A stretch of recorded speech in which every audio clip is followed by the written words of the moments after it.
You ask Tiger to solve. This deals with linear equations with one unknown. The final result is x equals -80.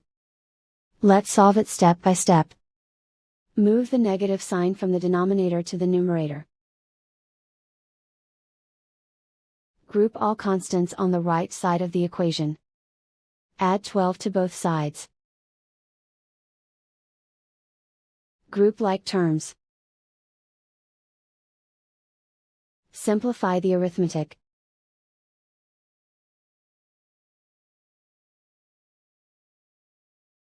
Isolate the x.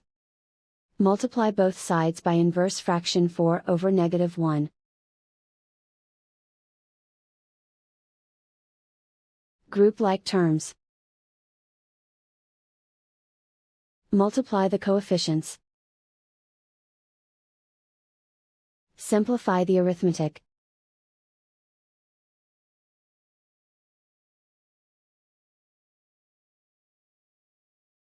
And so the final result is x equals -80.